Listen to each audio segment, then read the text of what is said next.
হযরত ওমর একদিন তিনি হেঁটে কোথাও যাচ্ছিলেন। কিছু দূর যাওয়ার পরেই দেখলেন এক বৃদ্ধা কি যেন বিড়বিড় করছে।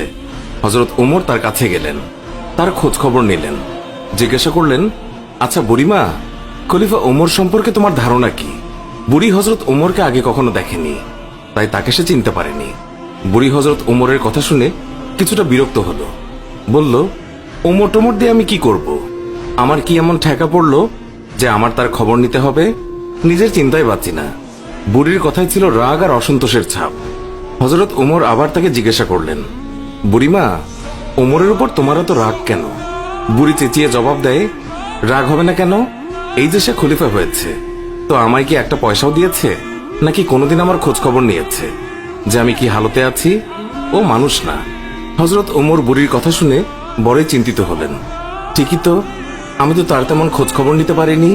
তিনি কিছুটা নরম হয়ে বুড়িকে আবার জিজ্ঞাসা করলেন, আচ্ছা, তুমি কি অবস্থায় আছো ওমর কি করে জানবে? তুমি গিয়ে ওমরকে সব জানিয়ে আসলেই তো পারতে। বুড়ি জবাব দেয়, কেন? আমি জানাতে যাব কেন?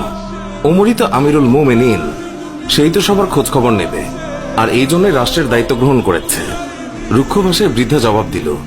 হযরত ওমর শান্তভাবে আবারও বললেন, আচ্ছা, ওমর খলিফা হওয়ার পর তুমি যে কষ্ট পেয়েছ, সেই কষ্টের বিনিময়ে তুমি কত টাকা পেলে ওমরকে মাফ করে দেবে?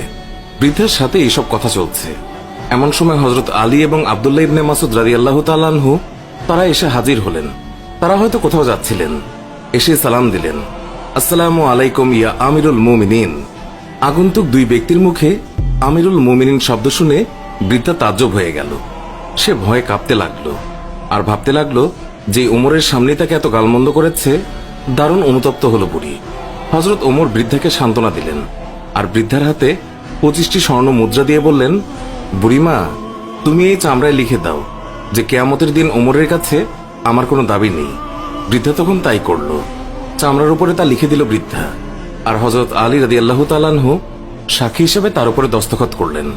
হযরত ওমর রাদিয়াল্লাহু তাআলা আনহু মুহাম্মদুর রাসূলুল্লাহ সাল্লাল্লাহু আলাইহি ওয়াসাল্লামকে অনুসরণ করে তালি লাগানো জামা পরতেন। যখন তিনি মুসলমানদের প্রাণকেন্দ্র বায়তুল মুকাদ্দাস জয় করার জন্য বের হচ্ছিলেন, সেই সময় তার পরিহিত জামায় 17টি তালি লাগানো ছিল।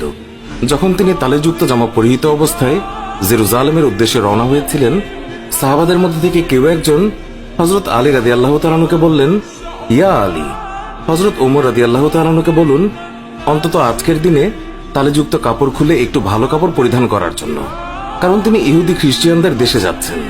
তারা হয়তো আমিরুল মুমিনিনকে দেখে বিরূপ মন্তব্য করতে পারে। তারা তিরস্কার করে বলতে পারে, মুসলমানগণ খলিফার জন্য একজোড়া ভালো কাপড়ের ব্যবস্থাও করতে পারেনি। আপনি খলিফাকে